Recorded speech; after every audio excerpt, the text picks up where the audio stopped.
그러면 왜 바셀린이 찬밥이냐면요, 연예인들한테 돈 주고 광고하는 마케팅 비용이 그대로 화장품 비용에 포함되는데 바셀린이 피부관리에 좋다고 하면 화장품 산업이 존재할 수 없습니다. 그러니 자꾸 석유에서 추출했다느니 여드름을 일으킨다느니 등등 쓸데없는 말로 바셀린을 왕따시키는 것입니다. 안녕하세요. 저에겐 화장품 회사를 운영한 지 15년이 넘었습니다. 여러분, 화장품의 효과는 어느 정도일까요? 화장품의 개념을 설명하면서 여러분께 솔직하게 말씀드리겠습니다. 화장품은 인공적으로 만든 피지 대용물입니다. 여러분들께서 제거해야 할 대상으로 여기는 피지와 같게 만드는 것이 화장품이고요. 좀 더 구체적으로 말씀드리면 인공 피지막으로 울타리 역할을 하는 것이 화장품입니다. 울타리 역할이란 첫째, 피부를 보호해주고 둘째, 피부에서 수분 증발을 억제해준다는 의미입니다. 다른 측면에서 화장품 개념을 설명하면 이때에도 두 가지로 구분되는데, 하나는 지금 말한 피부 보호와 수분 증발을 막아주는 것이고요. 또 하나는 보기 싫은 것을 감추어주는 것입니다. 전자를 기초 화장품, 후자를 색조 화장품이라고 하는데요. 전자는 피부 보호해주는 인공 피지 대용품이라면 후자는 피부 보호하고는 완전 거리가 있습니다.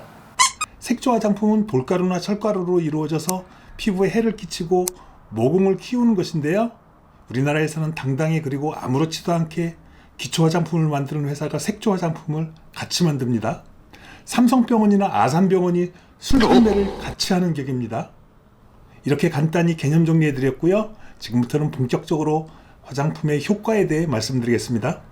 여기에서도 여러분의 이해를 돕기 위해 두 가지 개념으로 나눠 비교해 드리겠습니다. 화장품의 효과는 밀폐 효과와 흡수 효과로 나눌 수 있습니다. 밀폐 효과의 대표적인 예는 바셀린이고요. 외부 환경과 차단된 상태에서 집중적인 보습과 진정을 해주는 마스크팩도 밀폐 효과를 이용한 피부관리입니다. 바셀린은 피부 위에 피지와 같은 오일 성분으로 울타리를 형성하는 것이고요. 흡수 효과라는 것은 어떤 성분이 피부에 흡수되어 피부가 좋아진다는 것을 의미하는 것으로 많은 화장품 회사의 마케팅 방식과 같습니다. 두 가지 모두 효과 없는 것은 아닌데요. 결론부터 말씀드리자면 흡수 효과를 통한 화장품 효과는 밀폐 효과에 비해 아주 미미한 정도입니다. 피부 구조상 드라마틱한 화장품 성분이 피부에 흡수되는 것 자체가 힘들고요. 또 흡수된다 치더라도 효과 내기란 더더욱 어렵습니다. 그래서 어떠한 성분이 피부 속으로 흡수되어 피부 재생을 한다는 것에 대해 약간 무뎌지는 마음을 가지는 것이 현명한 판단입니다. 병원 처방 화장품에 대해서도 언급하겠습니다. 스티바 A 등 비타민 A 계열이나 히드로키논 계열의 미백 제품의 경우인데요. 피부 장벽이 튼튼한 상태에서 간헐적으로 사용하면 효과 있을 가능성이 있습니다. 그러나 이런 제품들은 피부가 민감해지고 약해지는 단점이 있습니다. 이것에 대해서는 제가 예전에 올린 스티바 A 후기와 약국 판매 미백 크림에 대한 후기를 참고하시길 바랍니다. 감기에 항생제 처방을 잘 안 해주는 것처럼 부작용의 위험이 있어서 전문 의약품으로 묶어둔 것으로 여러분께서 이해하시면 됩니다. 그나마 정상적인 피부는 효과를 기대할 수 있는데요. 피부가 약하고 붉고 트러블 피부에는 좋지 않다는 점 꼭 기억하시길 바랍니다. 다시 앞으로 돌아가서 밀폐 효과의 대표적인 것이 바셀린인데요. 20대 이후의 나이대에서 피부가 푸석하고 탄력이 떨어진 경우 바셀린을 약간 두툼하게 바르고 한 달 정도 있다가 사진 찍어 비교해 보시길 바랍니다. 이때 바셀린을 바르기 전 사진을 찍어 두어야겠네요. 그래야 비교가 되니까요. 정말 피부가 좋아진 것을 확인할 수 있습니다. 단 피부에서 피지 분비가 많이 일어나는 10대, 20대 중반에는 바셀린이 과요불급이 될 수 있습니다. 여러분께서 참고하시길 바랍니다. 지금부터는 바셀린을 이용한 피부관리 방법입니다. 많은 분들이 바셀린을 이용해서 어떻게 관리하는지 잘 모르시는데요. 제가 알려드리겠습니다. 커피 스푼 한 스푼 정도 바셀린을 덜어내어 이렇게 두툼하게 얼굴에 발라줍니다. 저의 경우 이마 쪽에는 덜 발라주는데요. 머리카락이 떡져서입니다. 이마는 아주 조금 바르시고요. 주로 눈가 옆부터 밑으로 발라주시면 됩니다. 여러분이 예상하시는 것처럼 번들거리는데요. 조금만 익숙해지면 괜찮습니다. 번들거리고 무거운 단점보다 속건조나 민감 피부를 개선하는 장점이 워낙 크고요. 30대에서 40대 이후 주름과 탄력에 이만한 것이 없습니다.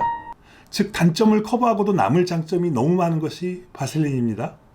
뻥튀기 된 드라마틱한 화장품 성분, 즉 예를 들자면 EGF나 줄기세포 등등이 그나마 피부에 효과 있을 것을 1이라 한다면 바셀린은 10 정도 됩니다. 이것을 논리적으로 설명하자면 이렇습니다. 겨울에 비닐하우스에서 채소가 잘 성장하는데요. 이 비닐하우스 역할을 하는 것이 바셀린입니다. 바셀린이 안으로는 수분 증발을 억제하고요. 밖으로는 외부 유해 물질의 침입을 막아주어 피부 세포의 안전한 성장을 도와주어 피부를 맑고 탄력 있게 하는 데 좋습니다. 그러면 왜 바셀린이 찬밥이냐면요. 연예인들한테 돈 주고 광고하는 마케팅 비용이 그대로 화장품 비용에 포함되는데 바셀린이 피부 관리에 좋다고 하면 화장품 산업이 존재할 수 없습니다. 그러니 자꾸 석유에서 추출했다느니 여드름을 일으킨다느니 등등 쓸데없는 말로 바셀린을 왕따시키는 것입니다. 바셀린을 디스하는 것이 잘못되었다는 증거는요, 바로 이것입니다. 병원 가서 화상 환자한테 어떤 것을 처방하는 줄 아세요? 바로 바셀린을 처방합니다. 피부 보호하고 재생하는데 바셀린이 최고입니다. 저도 화장품 제조 판매하면서 이런 이야기를 하는 이유는 화장품 마케팅이 점점 뻥치는 정도가 심해져서입니다. 소비자는 거대한 화장품 회사의 마케팅에 현혹되어 돈만 낭비하고 피부가 망가지면 피부과에서 이런 분들을 다시 낚시질하는 현 상황이 너무 지나치다 싶어서입니다. 제가 예전에 업로드한 바셀린 관련 영상입니다. 여러분께서 참고하시고요. 오늘은 화장품이 효과나는 두 가지 원리인 밀폐 효과와 흡수 효과에 대한 설명했고요. 그러한 과정에서 밀폐 효과를 내는 대표적인 바셀린의 높은 효능을 설명했습니다. 제가 현 상황을 비판하는 것만 기억하지 마시고요. 화장품의 개념이나 기초 화장품과 색조 화장품의 차이에 대해서도 잊지 말고 기억해 주시길 바랍니다. 이와 함께 피부 관리의 또 하나 기초 개념인 주는 관리와 뺏는 관리에 대한 이해를 하시면 어렵던 피부 관리가 정말 쉬워집니다. 고정 댓글에 링크 시켜드릴 테니 시간 되실 때 꼭 한번 보시길 바랍니다. 여러분 앞으로도 계속 어떠한 기적 같은 화장품 성분이든 화장품이 연예인과 콜라보해서 여러분의 지갑 속에 돈을 빨아들일 것입니다. 그때마다 밀폐 효과와 흡수 효과에 대한 제 영상을 꼭 기억해 주시길 바랍니다. 오늘은 여기까지고요. 도움되셨다면 구독과 좋아요 부탁드립니다. 감사합니다.